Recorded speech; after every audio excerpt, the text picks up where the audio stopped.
Alhamdulillah Rabbil Alameen wassalatu wassalamu ala Muhammadin Amin fa'uzu billahi minash shaitanir rajeem bismillahir rahmanir rahim.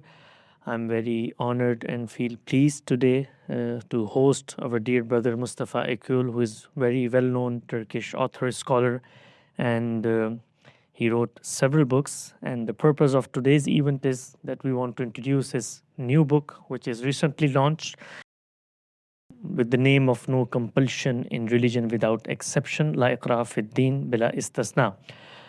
Brother Mustafa is working since last many years to promote peace, harmony, and try to bridge a gap between tradition and the modern contemporary developments, especially the freedom in the Muslim world. So these topics are very close to us, and our institute always try to support those scholars and who are working towards the common cause and the common goal. So we welcome him with our deep hearts and congratulations on the recent book publishing. So we'll start by inviting our chair, Brother Mukarram Aziz, to share his views, and then we'll go on, inshallah.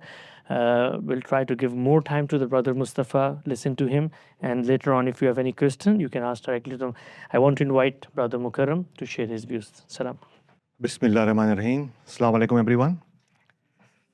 For those who don't know me yet, I am Mukarram Aziz. I have the honor of serving as the chair of the board for Al-Mawrid US. And on behalf of Al-Mawrid US and Ghamidi Center of Islamic Learning, I'd like to extend a warm welcome to our distinguished guests, our respected scholars and community members, and all of you who have joined us for this special occasion. I would like to welcome Farhan Sayyid Saab, who's our executive director. Also want to welcome Hassan Ilyas Saab, who's the director of research and communication. And it is my pleasure to introduce an important work, No Compulsion in Religion, No Exceptions, Islamic Arguments for Religious Freedom. And we are specially honored to have with us the author and editor of this important work, Brother Mustafa Akyol. We welcome you, Mr. Akyol, to Ghamidi Center of Islamic Learning, to Dallas, and it's an honor to actually have you visit us here. And for your contribution for this much-needed conversation. Mr. Mustafa Akyol, the general editor of this work, is a senior fellow at the Cato Institute's Center for Global Liberty and Prosperity, where he focuses on the intersection of public policy, Islam, and modernity. He's the author of several books, including Reopening Muslim Minds, Why, as a Muslim, I Defend Liberty, The Islamic Moses, The Islamic Jesus, and Islam Without Extremes.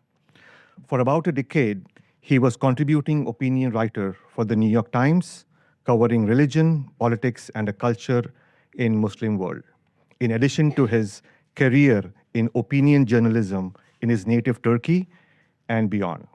His articles have appeared in many other publications such as the Wall Street Journal, the Washington Post, the Atlantic, Foreign Affairs, the Financial Times, the Times, the Guardian, the Times of India, and Dawn. He has appeared frequently on CNN, BBC, NPR, and Al Jazeera English, and on prominent TV shows such as GPS and Hard Talk. His 2011 TED Talk on faith versus tradition in Islam has been watched by more than 1.3 million viewers. In addition to his work in Cato, Mr. Akyol is a senior lecturer at the Islamic Civilization and Societies program at Boston College, and is also the director of the Islam and Muslim World course at the Foreign Service Institute. In July 2021, Prospect magazine listed him among the world's top 50 thinkers. The title of this book itself echoes a profound Quranic principle, La ikraha fid din. There is no compulsion in religion. Yet the real question, as this book asks, is how seriously do we take this principle? Is it limited in scope? Or is it truly universal with no exceptions? This question resonates very deeply with the intellectual tradition of Al-Mawrid and the work of Javed Ahmed Ghamidi. At its core, that tradition emphasizes that faith is a matter of individual conviction with God, grounded in moral reasoning and freedom of choice. Religion, in this view, is not something to be enforced by the state or by an external authority, but something to be understood, accepted, and lived in sincerity. This book brings together Muslim scholars who engage some of the most difficult and often sensitive issues in our tradition: apostasy, blasphemy laws, and the role of state in matters of religion. And it does so with a shared commitment to return to the Quran's moral vision, where belief is meaningful only when it is free. As many of our scholars have also emphasized, compulsion may produce outward conformity, but it cannot produce iman. And when religion is reduced to enforcement, it risks losing its very essence. This is why this conversation matters, not only within Muslim communities and societies, but also globally. It speaks to how we understand human dignity and the relationship between faith and power in our time. And we are grateful to Mustafa Akyol and all the contributors for advancing this discussion with clarity, courage, and intellectual integrity. So without further ado, I would want to welcome Mr. Akyol here to give his thoughts and talk about his books. Thank you. Bismillahir Rahmanir Rahim, and Assalamu alaikum to brothers and sisters who are with us today. And I should say that it's an honor for me to be at the Al-Mawrid community and at the Ghamidi Center of Islamic Learning, this beautiful institution that our brothers and sisters established in Dallas. And thank you for the warm hospitality I received since I arrived yesterday from the plane. And Brother Ahsan Ilyas nicely arranged everything, and he's been very gracious in hosting me in Dallas. Brother Mukarram, whom I met yesterday, was very helpful in everything. And he made a very beautiful introduction to the topic. I actually don't need to say much after what you said, but on the importance of freedom and religious freedom in particular in Islam. But let me try to tell you a little bit about why this conversation is important in my view and why I wrote or edited a book. I mean, there are other writers who wrote this, other chapters, but I edited and wrote some parts of this book. I should begin maybe by saying that we are having this conversation in a concerning time in history. We've been seeing Muslim countries being bombed and attacked all over the Middle East. Terrible news coming from Iran, Lebanon, more horrible news we've seen all across Gaza in the past 3 years, where innocent women and children were killed and bombed ruthlessly. So we are seeing more and more around the world, Muslims sometimes being unjustly attacked, oppressed, targeted by various forces.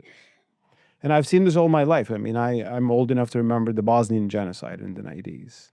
Maybe some of you do. My wife is Bosnian, so I very well know the history behind that. We know the Palestinians that they've been suffering for decades. Kashmir, our brothers and sisters in Kashmir suffered a lot.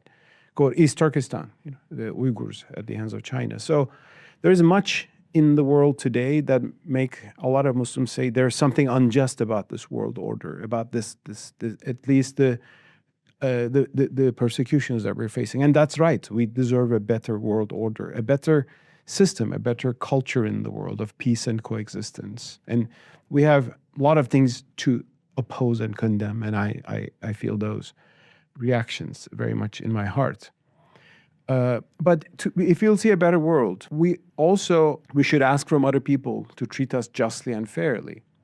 But what kind of a vision we have for others in our own teachings is also important. Do we also offer, if we are in many cases we're the mustazaf, we are the ones who've been taken out of power, who are oppressed. But if we had power in places where we have power, what kind of a system we offer to humanity? Do we respect everybody's rights? So there are questions about this, and that's why I think we need to seriously think about these issues as well. Now, I should say that actually nobody would question us until a few centuries ago about this.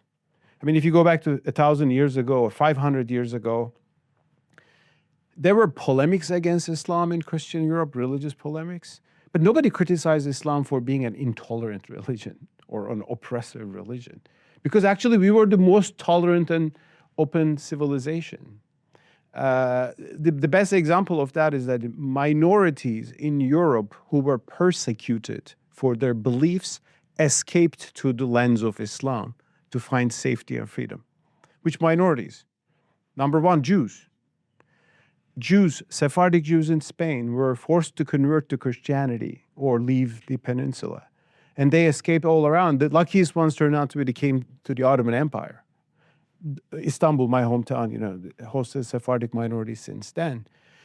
Even heretical Christians, Unitarians, Christians who don't believe in Trinity were considered as heretic and persecuted and killed in Europe. Many of them came to the Ottoman Empire. Some became Muslims, by the way. And the scholar who built the first printing press in the Ottoman Empire, Ibrahim Müteferrika, was a Unitarian Hungarian Christian who actually ended up being a Muslim. And he brought this good technology that we were a bit late to bring in, which is the printing press. There was even a time that Russia banned men leaving from beards. And men who wanted to keep their beards came to the Ottoman Empire. Ottoman Empire wouldn't care how long your beard is. And so there was a time we were the receiver of refugees. But things have changed in the past couple of 100 years in the world. Because I think the Western countries, European communities that really were so oppressive on religion took some lessons out of that. I mean, they would have colonialism and other injustices that would still continue, but at least they learned how not to oppress each other for religion. They developed ideas of religious freedom and tolerance and pluralism. That's why Catholics and Protestants stopped killing each other. I mean, today, I teach at Boston College in a class. I asked once, how many people are Protestants? How many people are Catholic? I mean, I says, do you ever get into fights and kill each other on which theology is true? They said, no, like we go to coffee together or something.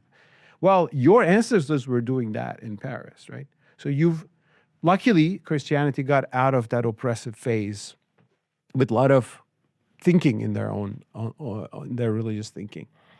And today, actually, we live in that world. I mean, I'm in Dallas. I came yesterday, and I'm happy to see that there are more than 60 mosques around Dallas. Is that correct? And the best Pakistani food, by the way, which I tasted and tested. And this is wonderful. Like, we can open mosques and institutions. We can give dawah. We can print our books and distribute. And people can convert to our religion in America. Nobody punishes them for being apostates, from Christianity. That's a good thing. We appreciate it when we see it, and I think it's a good thing. By the way, there are some forces which want to go against this in America right now. An Islamophobic wave coming out in this state as well. I hope they will not get their way, ahead and ruin the religious freedom that makes this country really beautiful and great for many reasons. But people can ask, do you also accept the same standards of religious freedom in places that Muslims rule?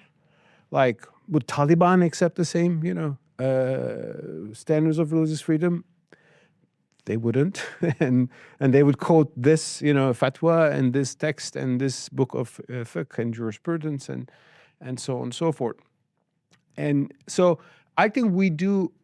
And what is interesting is that when the West was becoming more open and tolerant, at least within, not to everybody outside the world, our standards went down. I mean, when the standards of freedom were going up in the West, in our part of the world, it actually went down.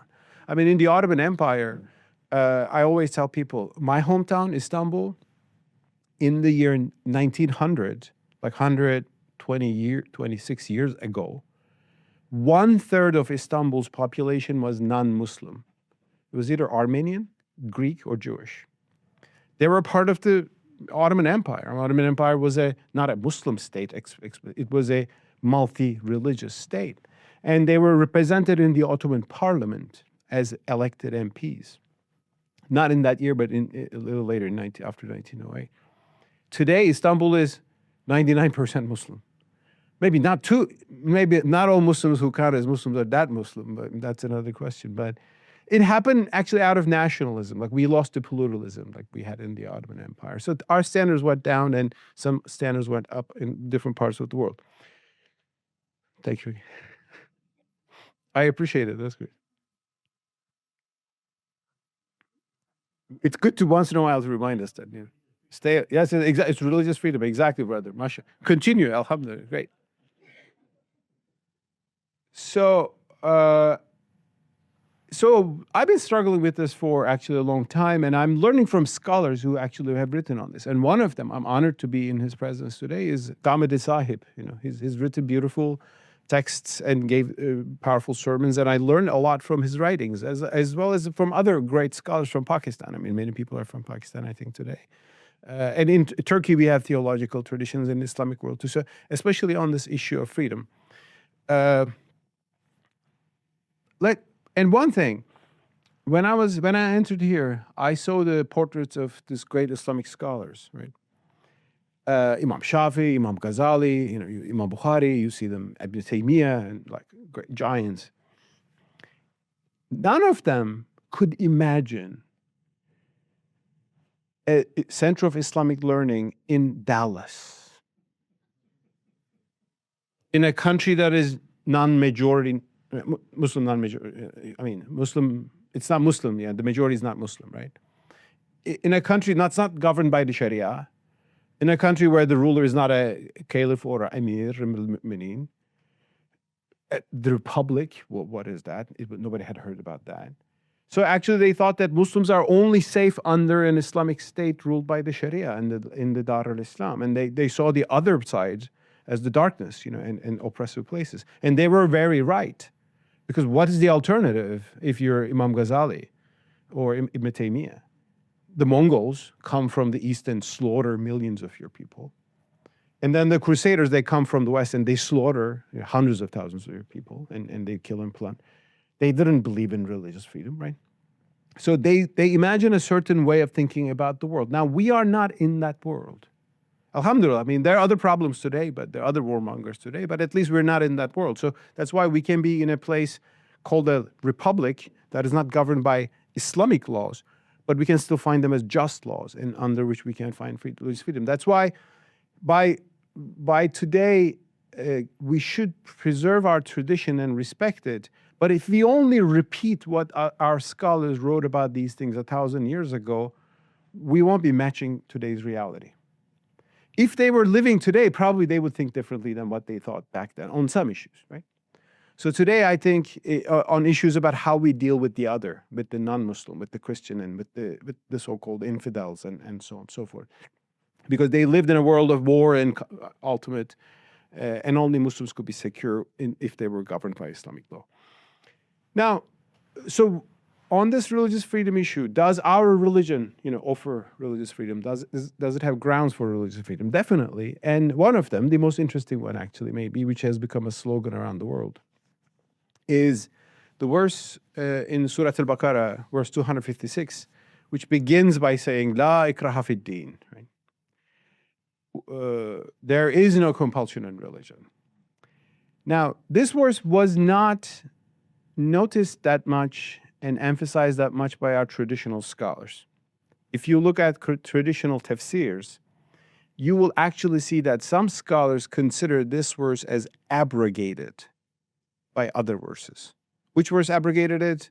The verse of the sword, 9:5, or 9:29, the verse of the jizya, they would say. These were the verses that came towards the end of our Prophet, peace be upon him, toward the end of his life, during a military campaign against the Byzantine army in the expedition of Tabuk. And it was a war situation. In a war situation, it commanded Muslims to fight these unbelievers. And they thought that this came later, and it actually cancels out a lot of verses. So the theory of naskh, abrogation, la ikraha fid din, was, by some scholars, actually rendered ineffective in terms of Islamic law. The other view, more common view, was that this verse was just about Ahl al-Kitab not being forced to enter into Islam. Like in a place where Muslims conquer, there might be Jews and Christians, and they would be allowed to preserve their religion. Now, this is a fascinating thing for world history, because it was a custom for empires to force people to convert to their religion. Actually, the fact that Muslims did not do that and allowed people to keep their religion was a remarkable thing. Jews appreciated it.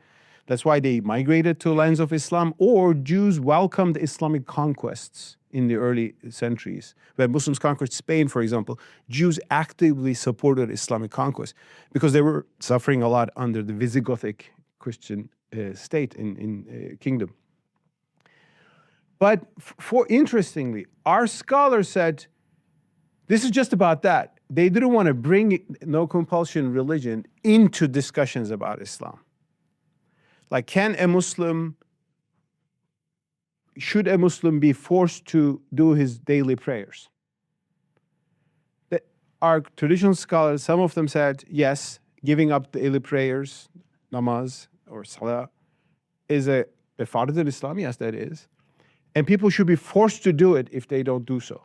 And they even gave punishment for people who give up prayer, for example. It's not in the Quran, it's not clearly in the Hadith, but they thought that it's better to use coercion for destruction. And they didn't bring la ikraha fi din, no compulsion in religion, into this discussion, for example. So interestingly, la ikraha fi din became a limited principle in our medieval jurisprudence. That's why some scholars today say la ikraha fi din, no compulsion in religion, actually means no compulsion to religion. Like no compulsion to enter the religion in the first place. And that's why actually some translations of the Quran put parentheses into translations. It reads, there's no compulsion in entering the religion. Now, why do they put that? They want to limit the scope of this because they think other texts like Hadith on apostasy or the Quranic commandment, Amr bil Ma'ruf wa Nahy anil Munkar, commanding the right and forbidding the wrong, brings in other, elements to the discussion. So they kind of want to keep it limited. I noticed this first time in 2017 when I had a visit to Malaysia.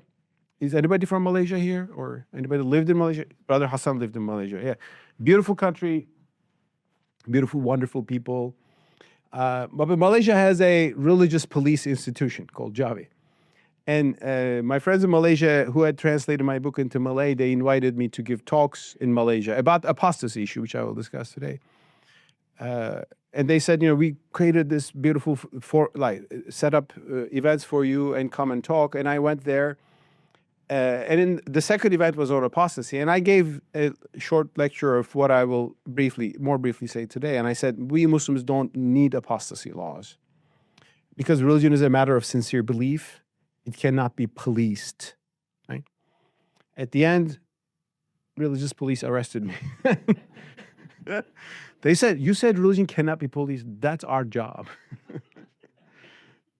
Rightly, yeah, they had a point. I mean, I was defying their job. So, Anyway, I was released after that too. But there I noticed in Malaysian translations, they put, La ikraha fi din, there's no compulsion in entering the religion. So until you enter, you're free. But once you enter, things change. So now, do we have to think like this? Right? That's the question that we tackle in this book. That's why the title of the book, and there are a few copies here.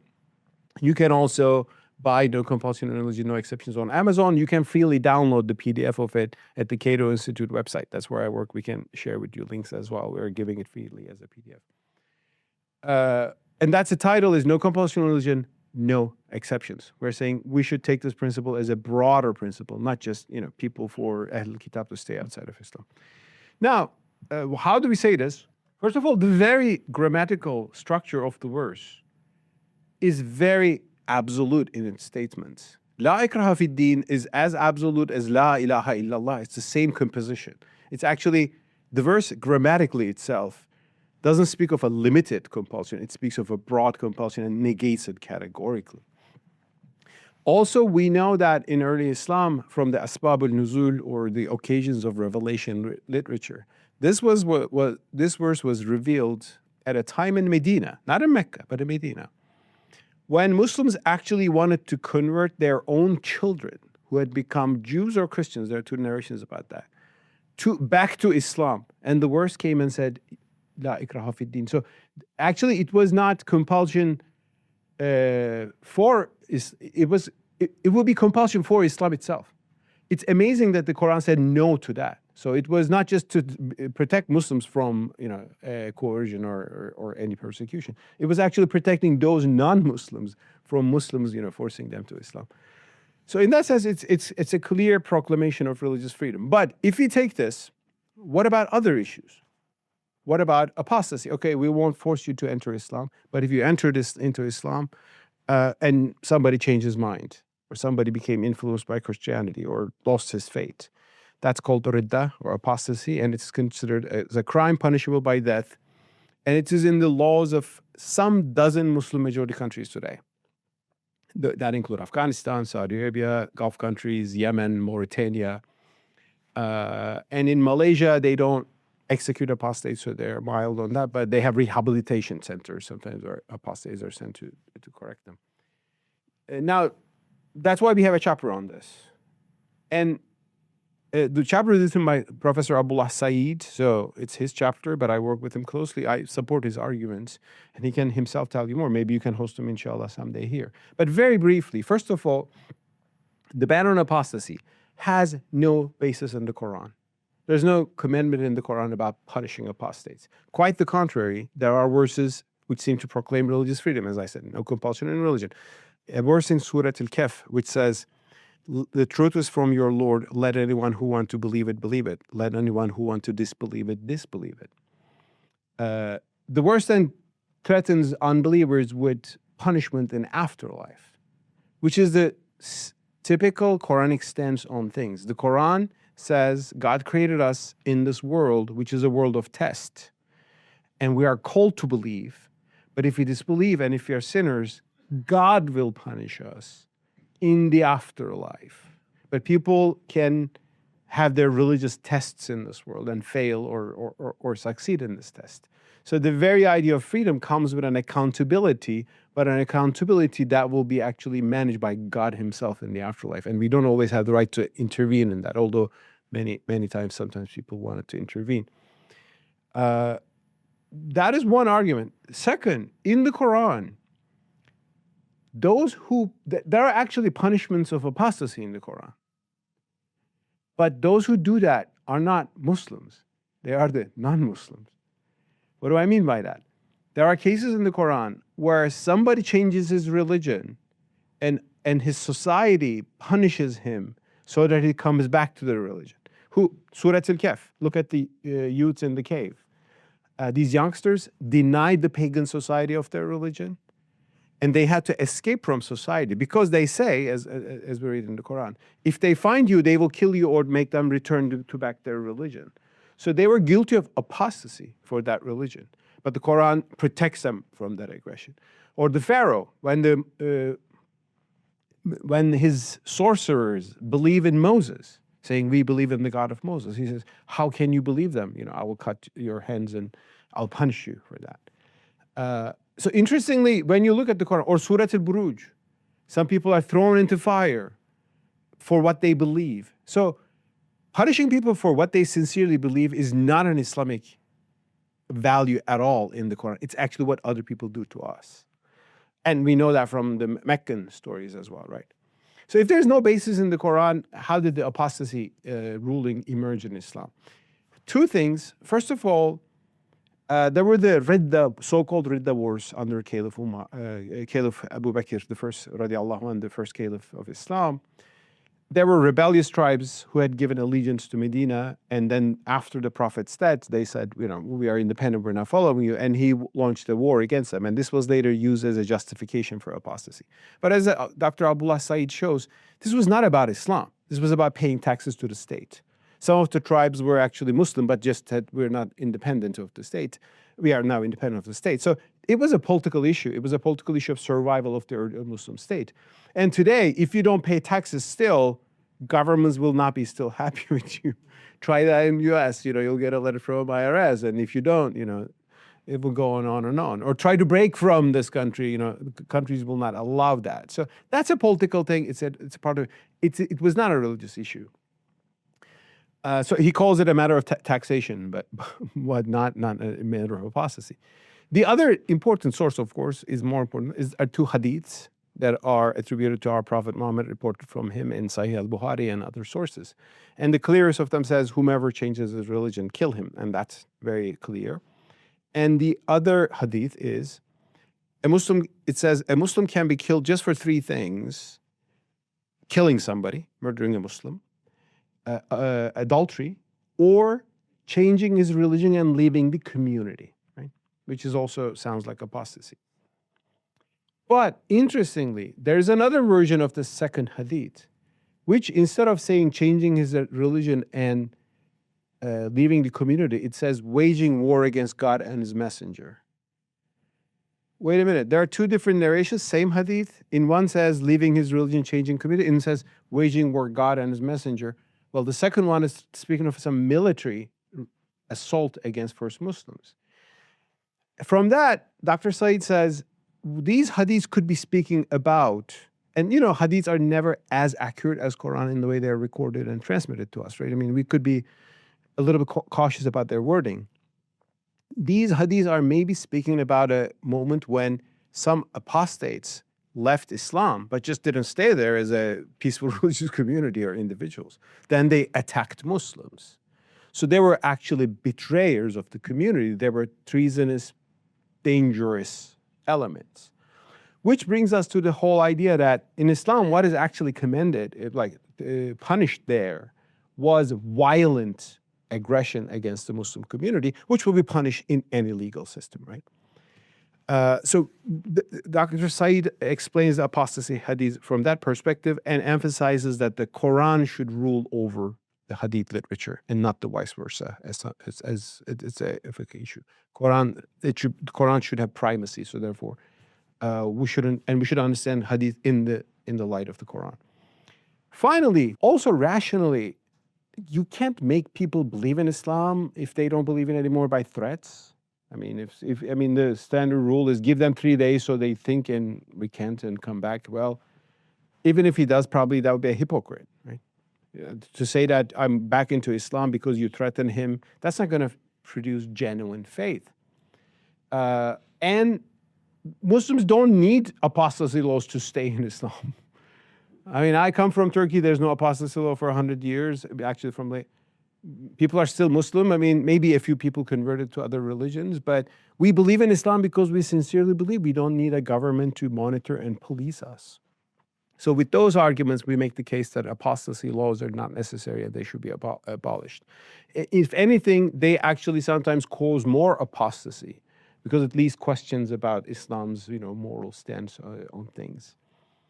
On blasphemy, which is an important issue in Pakistan, which is, as I understand, for some of you, as a home country, a beautiful country. I love Pakistan. Zindabad, that's Khasrat Islam. Jiwa Pakistan too. I grew up. I heard when I was a kid, when Zia-ul-Haq came to Turkey, people were singing that.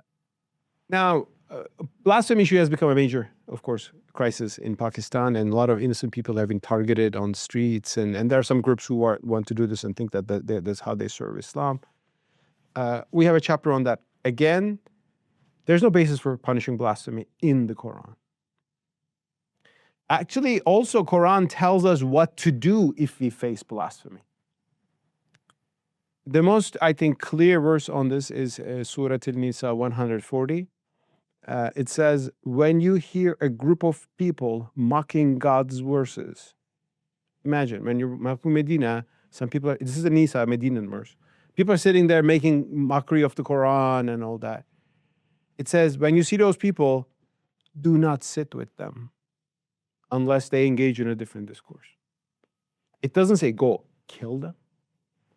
It doesn't say go and threaten them and by threats and so on and so forth. It says distance yourself from these disrespectful people, right?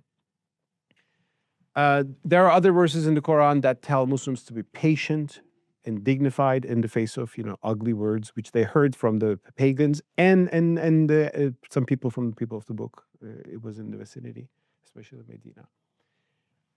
There are some stories in Sirah literature about certain individuals targeted by early Muslims, as a few of them were poets. And that's became the basis for, idea that, we should punish people for blasphemy. But as Ghamidi Sahib wrote on this, and a few other scholars as well, when you look into the stories of those people, like Kab ibn Ashraf, who was a famous poet in Medina from the Jewish tribe of Bani Qaynuqa, and he wrote satirical words about Prophet Muhammad, and then Muslims assassinated him, and that became an example. But wait, look into his story carefully. It's not that just he was a poet. He went after Battle of Badr, he went to Mecca and called for them to launch another war on Muslims, the Battle of Uhud. He conspired to kill Prophet Muhammad, especially peace be upon him. So he was an active enemy. It was not just saying ugly things. He was actively calling for war, inciting violence, right? That is still a crime in modern day systems, including in this country. So we make the argument there. Amin, Pakistani scholar, wrote that book, and I work with him on this. He's a great scholar at the Quaid-e-Azam University in Pakistan now, a good friend. He makes the argument that also from the Sirah literature, we cannot justify blasphemy laws. A third argument is that, well, of course, any insulting words against our religion is ugly. I mean, we won't disrespect those people who say that. But by trying to punish and ban this in the modern world, are we really bringing more respect to our religion or actually provoking more insults?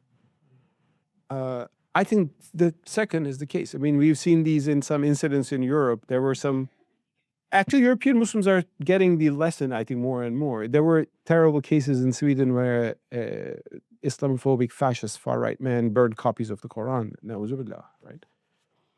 And he was expecting that Muslims will burn places and they will depict Islam as a terrorist threat. And Muslims, didn't do anything. They had a beautiful Quran recitation in the same spot the other day. And I said, that's a wonderful thing to do. And let them ugliness, that they're all going to stay with them. And let's not give them the airtime, that they deserve. Now, third issue, there are many issues in the book, but I'm giving you the last one, I will say the third issue, is besides these blasphemy and apostasy issues, there's this even more maybe broadly important issue of using coercion for religious practices. What does it mean? Enforcing women to wear hijab, for example. The Taliban does that on extreme. Not just hijab, maybe even the face veil and all that. Even putting them into homes. Or punishing people for Ramadan fasts. There are Ramadan laws in some Muslim majority countries. Forced prayers, which again, I think few people still do that, but they definitely did in Arabia for several years, Saudi Arabia. The idea that we should somehow monitor and police people, how pious our fellow Muslims are, right? So now that comes from mostly from a certain interpretation of the Quranic principle of Amr bil Ma'ruf wa Nahy anil Munkar, commending the right and forbidding the wrong. And the groups who do this call themselves Committee for Commending the Right and Forbidding the Wrong. I mean, the so-called Weissmans. But can no compulsion we have no compulsion here. We have commending the right and forbidding the wrong. Is there a different way to understand this instead of limiting no compulsion and giving more weight to this? Now, I have a chapter on this in the book, which may be very interesting for, I think, people who are studying this issue. And a long excerpt has been just published in Vanuatu magazine of Zaytuna College, an Islamic college here in California, led by Sheikh Hamza, who's a great scholar of Islam also, whose work is very important. There I tell the little-known story of the Ottoman group called Qadizadelis. Are you familiar with the Qadizadelis? No. They're not on the news, yes, especially in Dallas, but they were on the news in Istanbul in the 17th century. Ertuğrul is more famous, yes, and I prefer Ertuğrul to the Qadizadelis, definitely. Qadizadelis have been called proto-Wahhabis.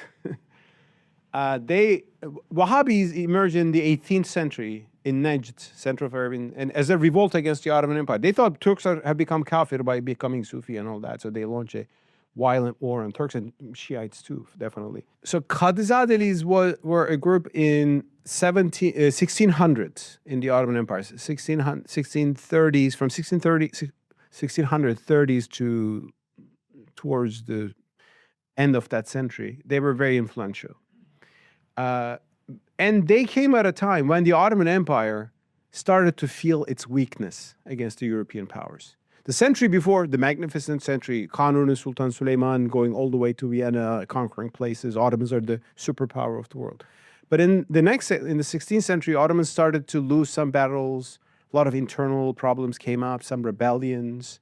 And some Ottoman scholars began to think, what's going wrong? What should we change and reform? And there are two Ottoman scholars, famous Katip Çelebi and another one, who wrote treatises on how we should reform the taxation system, the army. There are some bribery in the bureaucracy that said we should go, against that and so on. So very rational suggestions. Qadizadehis were a very militant religious group who had a different idea. They said the problem of why the Ottoman Empire is going down is, the reason is bid'ah, innovation, heretical innovation. What is bid'ah? They said, first of all, Sufi dances and using music and turning, the whirling dervishes, Mevlevis, that's bid'ah. We should definitely ban these Sufis. And they attacked their even Sufi tekkes and zaviyas and all their places of gathering. They also thought the sunnah required having just one minaret, whereas the Ottoman Empire built these beautiful, majestic mosques with 6 minarets or 4 minarets. They said more than one minaret is bid'ah, so they wanted to tear down the minarets in Hagia Sophia, in Sultan Süleyman, or Süleymaniye, and Blue Mosque, Sultan Ahmed in Istanbul. They thought using spoons is bid'ah, eating in hands with the sunnah.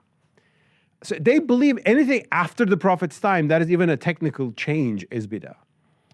At the time, also, two big issues at the time were, there was some new drink that the Ottomans began to enjoy, and it was making them get together. It was called coffee.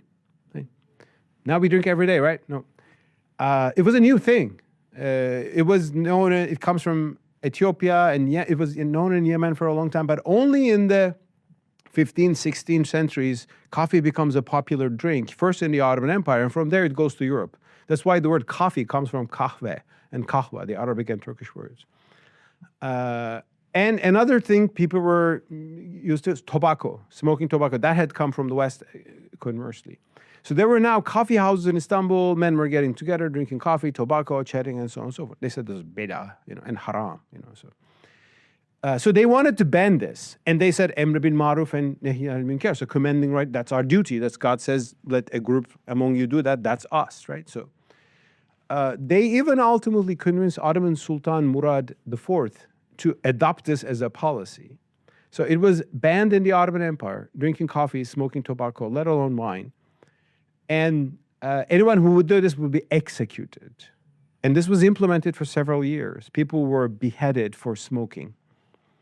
Katip Çelebi, the Ottoman scholar who writes about this, says, Ottoman soldiers were given the duty to execute smokers, but when they found the empty spot, they were smoking themselves because it became so fashionable, right? And he says, men desire what's forbidden. That's a chapter in his book. Ottoman scholar Katip Çelebi. So it became more popular because it's banned by the government. So is there a way out of this? And ultimately then, of course, the Qadizadehis believe that if you crack down on bid'ah enough, God will give glory to the Muslims. So that will empower us against the kuffar.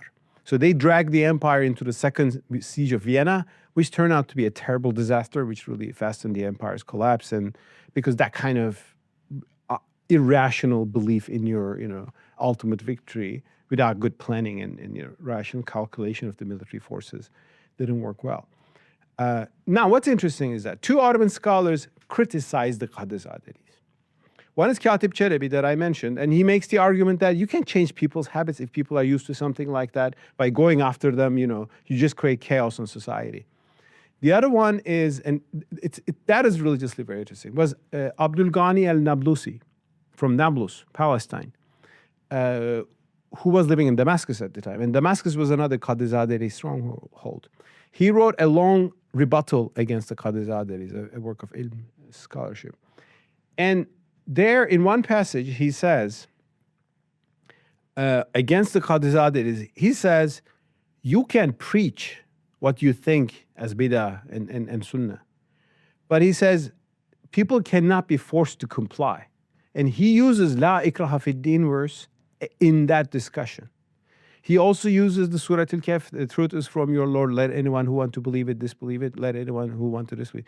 So he's basically bringing La ikraha fid din discussion into the issue of discussion within Islam. So basically he's telling the Qadizadeh, if you think this is bid'ah, don't do it. Fine. You don't have to drink coffee, nobody's forcing you, right?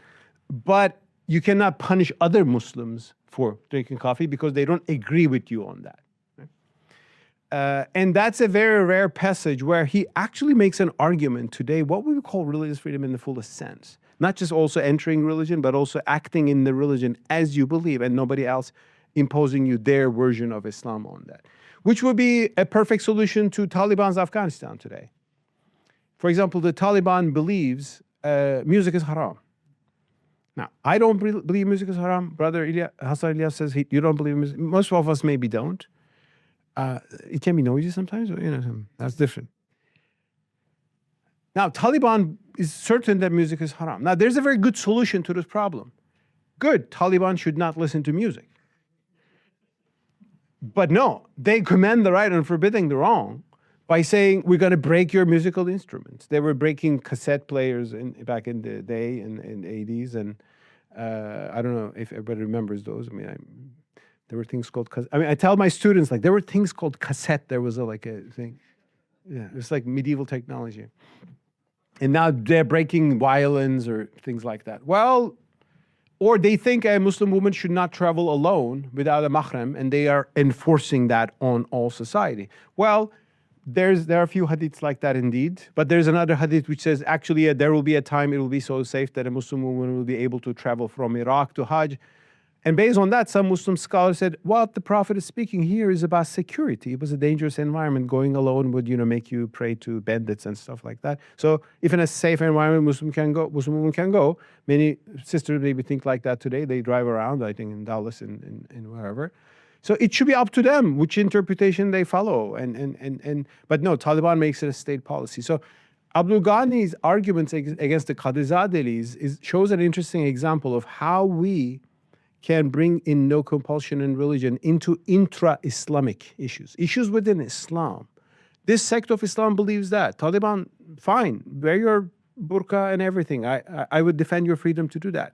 But you cannot force that on other Muslims. And you do that, you just create nothing other than chaos. Finally, Khatib Chelebi, after saying really, like, he's angry at the Qadizadelis, and he says, towards the end of his text on this, he says, unfortunately, all of the fights among Muslims come out of this issue. He says this like 400 years ago, which is like, maybe we should stop doing this, right? And I think to do that is going back to the Quran and highlighting the parts like ikrah fid din, or that the Prophet is not a dictator over people, a controller over people. And Islam is a message, yet not a tyrannical government. I think bringing in those values of the Quran and highlighting them, which was maybe not highlighted back in the day, which was not needed, but maybe it's definitely needed today. So with that idea, we wrote this. I gathered a team of scholars to write this book. There's a chapter on women's rights by Asma Afsaruddin, who's a great scholar, and I would recommend you read that. With Abdullahi Ahmed and Naim, a Sudanese scholar in America, there's a chapter separating the Sharia and the state. Sharia as a voluntarily observed through the communal practice. So I would recommend checking those books. Oh, one more thing. Great question. Yes. There's one more chapter in the book, which is a bit less theological, but more sociological. It's titled, How Compulsion in Religion Made Iran Less Religious. It's written by an Iranian scholar living in the US, journalist and quasi-academic. He shows how Iran, by forcing women to wear hijab for 47 years, not made Iranian society more religious, but less so. The Iranian society have become actually quite secular. There are, of course, many people who are very pious and support the regime now, and they might be standing for it at a time when it's being bombed, understandably and rightly so. But the regime actually lost a big chunk of society, because when you create an oppressive system and you call it Islam, People who are angry at the system turn their ire against Islam as well. So that chapter shows how, ironically, enforced religion by the Islamic Republic of Iran led to a secularization wave in society. And that's another reason to take no compulsion in religion more seriously than some of our forebears did and some of our scholars do today. So let me stop here. Thank you so much for your attention. Thank you again for hosting me here. No, as someone who is an average Muslim, who's not, as well read as any of you could be, I still have a very hard time believing that Islam was spread by sword. Now, I do understand that there were conquests and all of that, but I want to believe that there would still not have been any forced conversions. But that's what the West projects, that Islam was, like conversions were done by sword. How do you handle that? Thank you so much, sister. You're right, and the West is wrong. Well, the West is, of course, generalization. There are a lot of nuanced scholars, observers of Islam in Western academia or intellectual scene as well. But what you're saying is true. What happened is, after our Prophet's time, Muslims conquered a big part of the world in just 130 years, from Spain to India. And then other conquests happened over the decades. Ottoman Empire went into Eastern Europe, Southeastern Europe, some parts of Africa as well. So Islamic rule spread by the sword. Islamic rule means like a Muslim country spread, you fight the Byzantines, you take their territory. But, which is not exactly. Muslims, there are some exceptions. The biggest exception is the first polytheists of Mecca and Medina. I mean, especially Mecca, the Quraysh. At the end of the war, I mean, they were, as we understand, maybe forced to convert because they were so vicious enemies, right? But other than that, and scholars generally limited 9-5, the worst of the sword, just to them, which is a good limitation, I think. But other than that, Muslims conquered and let Christians and Jews stay in their religion. And that was a very remarkable act of tolerance. Now, some people say they were not given equal rights, so Muslims still had the upper hand. They had to pay an extra tax, jizya, which is true. It was not equal citizenship, but nobody had equal citizenship at the time. It was the actually most tolerant system in the world.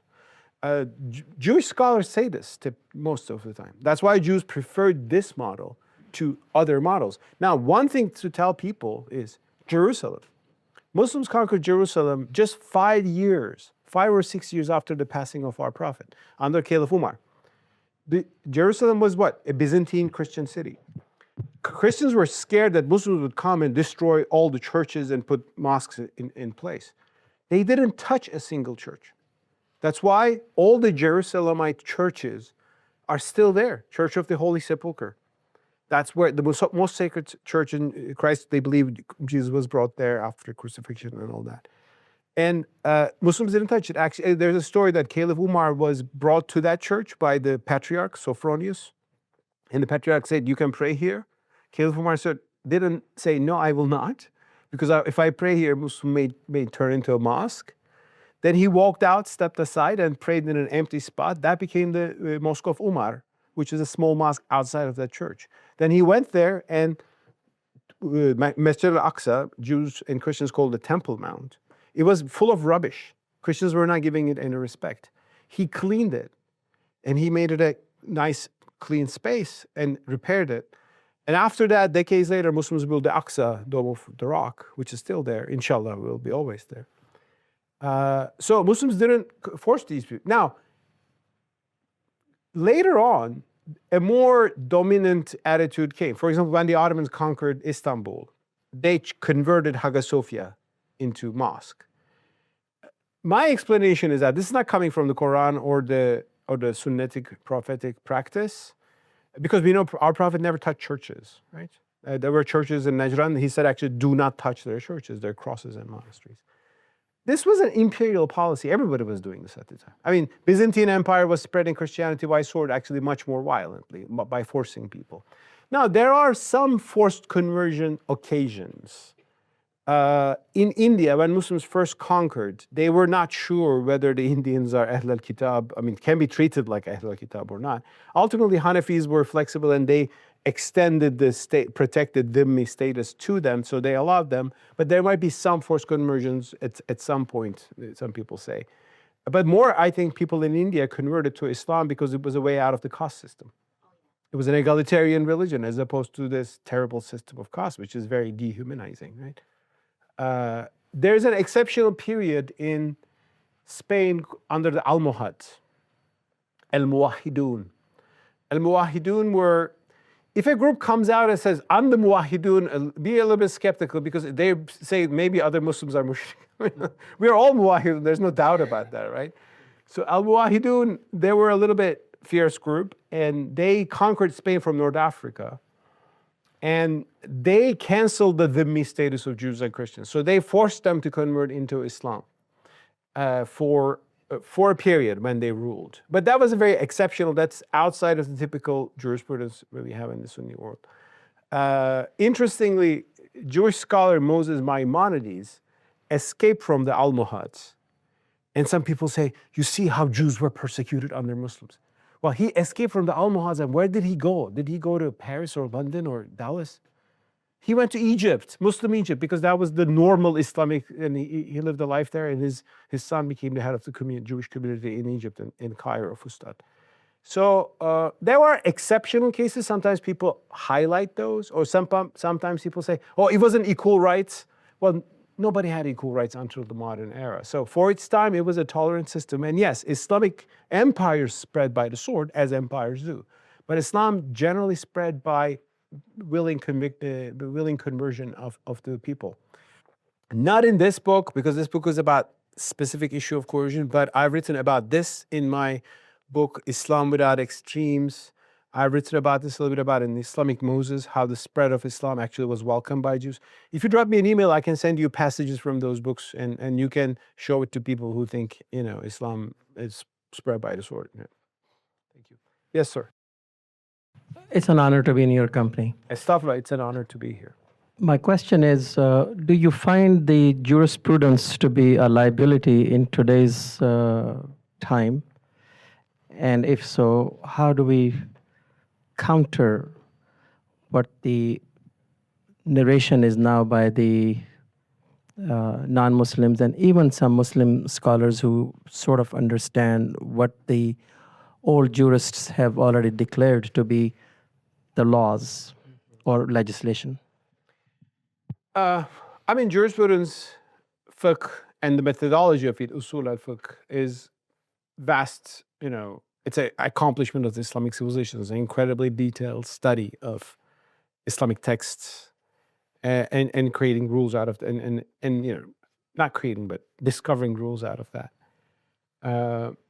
And we should respect that, we should study that. But I think it's clear that the methodology of traditional fiqh has certain limitations. We might need new perspectives in Islamic jurisprudence.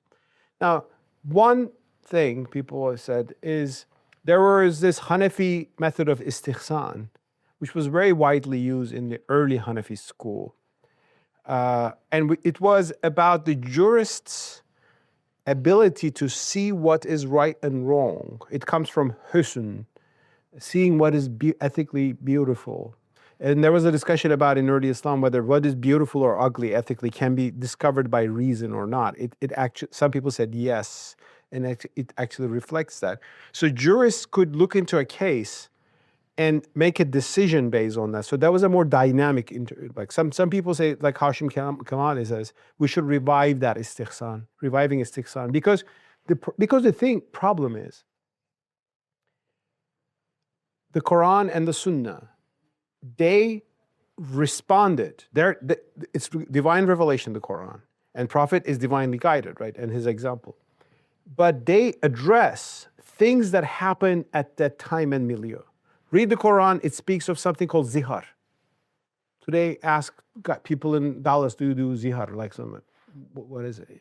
It was an Arab custom of men saying you're like my mother and leaving her in limbo. The Quran bans zihar, like, goes against it, which is wonderful. So it just saves from a patriarchal tradition. Or the Quran speaks of 4 months, the forbidden months. It was a custom of Arabs. So it is doing important things in a certain milieu. But the Quran is not speaking about what you're going to do with Bitcoin or modern mortgage systems. And so what we do is we always do qiyas from here to there. And ultimately it becomes, because the world is creating new realities all the time. And I think we need a bit more dynamic understanding of Islamic fiqh to be able to look into that rationally. So one is reviving istihsan, which is kind of actually making legal decisions even when it's no ground for it in the text. The other one is looking into the texts more intention-oriented. So the maqasid al-sharia approach has been emphasized a lot by some of scholars. I myself am not claiming to be a usuli scholar, and I don't have that ilm to offer this should be the methodology. But I follow the discussions around this. Yes, we definitely need perspective in usul fiqh. Ghamidi Sahib, as I've been learning more in the past few days, has remarkable approaches, I think, to this issue. And I think his scholarship should be more widely known outside the Urdu-speaking world, right? I listened to him in Urdu, didn't understand much because of my own poverty. But I think I will carefully more study his English writings or translations of that. And we're a big ummah, 2 million people, and there are different perspectives coming around. We should just, first of all, stop blaming each other. That is also one problem. Whenever someone has a new perspective, you become a kafir, murtad, or muddi, or something bad. Ban that guy. Ghamidi Sahib, I mean, he couldn't continue safely in Pakistan, right? So we know that. So that's why Khatib Chelebi's point that Muslims unfortunately keep fighting around this issue of my religion is right. I think one problem is that we should all understand when someone says, this is the true religion and I am dictating it to you, that guy is not really serving religion. That guy is serving himself, his group. He's like, I know it. Like, how do you know it? We all try to know it. We all try to understand it, but we should be all more humble in our perceptions and saying this is the truth. So whomever does takfir on others is actually an arrogant person, like saying, hey, I know the true Islam and you're a kafir according to me, and tries to punish it for that. There's a good quote about this on Abraham Lincoln, among all people. When he was fighting the Civil War, one man said, dear President, God is on our side. He said, I don't know that. I wonder if I'm on God's side. Like, God is on my side means you're getting God behind you and then you're empowering yourself through God, right? Whether you say, am I on God's side, you're actually being more modest and more modest about what your position is. And by looking at the God's truth, you're checking yourself instead of just praising yourself. So I think that's the approach that will also allow us to have these discussions in the first place without, threatening each other. Yes, sister. Last question? Okay, sorry about that. Yeah, I can take 20 more, but. It's been amazing listening to you. Looking at the broader prospect of the situation that you are talking about and how it is being treated in the middle era and now, in my understanding, I think that when the empires get really big, huge, can be any empire, but they have their own understanding and laws that could be coming out of keeping their power however they want to. And at the time when they are at the peak, nobody speaks against it because why would they? But as they decline and the powers go away, now everyone point fingers at the flaws of their and all the things that they have done happens everywhere. And the people who are left after their generations, they keep explaining themselves and them. Kind of the thing is how happens to everyone, can be Christians, Muslims, or anyone else. How does Turkey is dealing with this problem, the same problem that you are talking about? I have seen that even as a person who's going to the college university in Pakistan, you will hear the professors who become much more, and you call them, oh, they are very much intellectual and PhDs. When they talk, you can understand that they are making fun of God or they are making fun of Islam. They are not they are not openly saying that I'm not a Muslim, but they are definitely far away from it. They have an impact on the students, but they cannot come in a Muslim society like Pakistan. They cannot openly say that I don't believe. How is Turkey, the influence on youth, how is Turkey balancing that? And how should we perceive this thing living in America or anywhere else? How, when you say, okay, don't say anything about it, no compulsion in it, great. But then there are a lot of different kind of forces that you want your own kids to be saved from. To be saved from? Yes. From what? In here, I would say girl trying to become a boy, boy trying to become a girl. Okay. And there Crazy are a stuff, lot of yeah. things that you can say you can call it in a modern society that there is no compulsion. Yeah. So Well, thank you. Thank you, sister. Well, different questions, but first of all, on Turkey,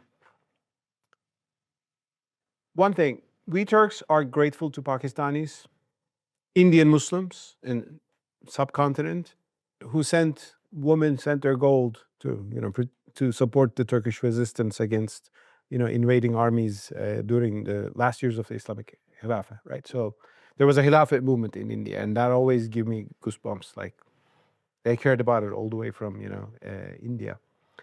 And unfortunately, Turkey is a country at war with itself for 100 years. And one big problem is when the Ottoman Empire became weak and collapsed, and ultimately, some Turks wrongly blamed Islam for this. And they were so much also enthusiased by the French Enlightenment and secularism and which saw religion as an obstacle to progress and thing of the medieval past that should go away. That gave us the movement called Kemalism, named after Mustafa Kemal, Turkey's first president. He was a savior of the country as a general. I appreciate and respect that. But after that, he started to impose a very authoritarian secular program, and I'm very critical of that. It was also, I think, a historical mistake for him to abolish the caliphate. The caliphate could have remained as a Vatican-like structure in Istanbul. It could actually was like that for a while. When Turkey was announced as a republic, but the caliphate was still there. Unfortunately, he abolished the caliphate and expelled the Ottoman dynasty out of Turkey. Then he imposed a very secular and superficial modernization program. Everybody agreed that we should modernize. What does it mean for Atatürk? Dress like the French, wine and dine like the French. He had a hat revolution, forcing people to take off the fez and wear hats. Like most ridiculous revolution in world history. He changed the script. We lost connection with the Ottoman script, right? That secularist program, which was imitated by others, by Shah in Iran. The first Shah in Iran loved what Atatürk did, and he went back in Iran and he forced women to take off the hijab in Tehran in 1920s and 30s. Years later, Khomeini came and said, now women will wear it. Well, why don't you leave it to them? I mean, both models didn't do that. So we had this sort of authoritarian secularism and Westernism imposed in Turkey, which was wrong, dead wrong. Turkey's Islamic camp naturally resisted this, not violently, alhamdulillah, but with political means. The good thing in Turkey, this Kemalist model opened the way for democracy in 1950. We had Turkey at first free and fair elections. And a new party came to power, Democrat Party, which said we are respectful to religion. They lifted all the bans on Islamic institutions, and even the call to prayer was forcibly banned and made Turkish. So they gave religious freedom, but they didn't take Turkey away from the Western track. They put Turkey into NATO. They focused, and they said modernization is not about wearing hats. It's about roads, factories, schools, science and medicine and all that. I mean, Kemalists open schools to us, give them that. But so we need to modernize in the sense that we need science and technology. We need learning. We need to open up ours. And there are a lot of ideas to take from the West. It doesn't mean that we have to imitate them in everything, right? Especially at a time when we see a lot of problems in Western society, right? Loss of family, collapse of tradition, people, US is actually better than Europe in that. And you're actually in a better part of US in that sense, like more family oriented. But I think, or this crazy forcing children to change their gender thing, which happened in this country. Only good thing I see in the past 1 year in this country politically is a pushback against that. I think with that, we can agree with the Republicans, although there might be other issues. So the West is not this kind of wonderful thing that we should look into and try to imitate in everything. But the West has a success story. Democracy is a good thing. Freedom is a good thing. And we're enjoying it. We're admiring that. And we should not also negate those things. So I think we should be confident about who we are, our own civilization, our religion. And we should be honest about some problems. And we should be open about learning from the world, which is what made us great 1,000 years ago. Muslims were, Ibn Khaldun, I saw him. I mean, he was the world's greatest social scientist that the world has seen. And others, Al-Farabi, they studied Greek philosophy. They didn't say these are kuffar. Who's Aristotle? Kafir. Plato, Galen. No, they studied it. Yeah, they were not Muslim, but they understood that God gives us revelation, but God gives us reason to every human being. So in every civilization, through reason, people can develop good ideas, good science and technology, maybe some good philosophies. So Muslims engage with that. They were open-minded and self-confident at the same time. I think we need that sort of approach again. Turkey is in a better place now than what it was back in the early republic in terms of its approach to Islam.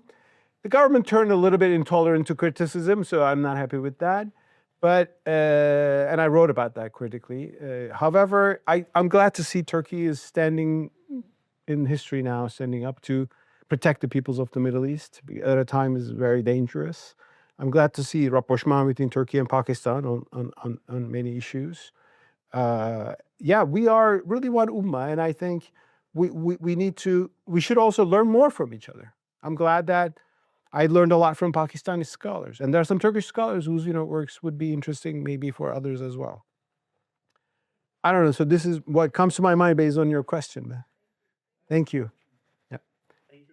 Kind of a political question, knowing that you are from Turkey, plus also in your intro, you mentioned about Palestine, you mentioned about Kashmir.